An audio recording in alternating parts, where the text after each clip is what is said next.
Alright. So, ito na yung sa loob ng Kahuna or Una for private motorcycle. Napakadali lang. Hanapin lang natin kung anong motor. Kimco. Okay, model. Yung link. 23.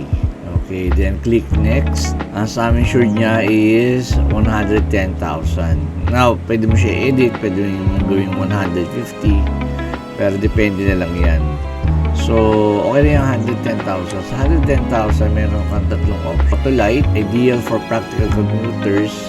This basic plan offers simple, reliable coverage for your daily drives. No frills, just essential protection. Yan. Una, preferred repairers. Yan. Cover cost for repairs if your ride gets damaged. Pag nanakaw. Roadside assistance. Wala siyang acts of nature. Yan. Ito yung UPPA ensures all your passengers are covered in case of an accident. So, kung may pasahero ka, may angkas ka, covered din yun. So, ito lang siya. Mura lang. 3,211. Itong recommended, Moto Premier. Our top choice for Premier Roadsters.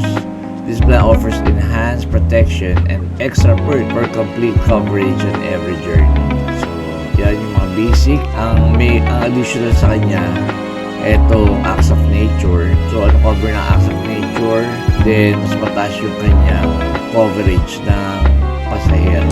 4,651. Now, etong elite, mas mahal ng onte, ng mga 400 pesos. Ito kasi etong Una prepared repairers, kumbaga accredited lang ng Una. Dito naman sa Moto Elite, yan, kahit saan pwede pagawa. Any workshop.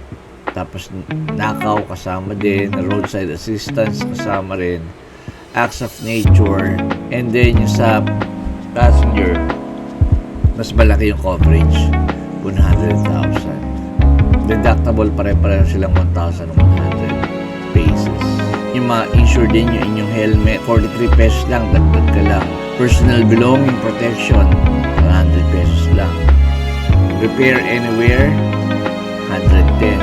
Sa Elite, di mo na kailangan niya. Sa Premier, pwede. Sa basic.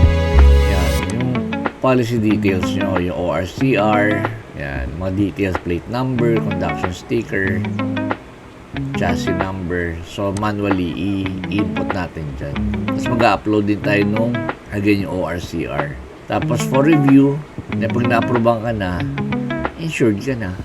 I hope this video helps. And this is a link. Enjoy your day. Ride safely.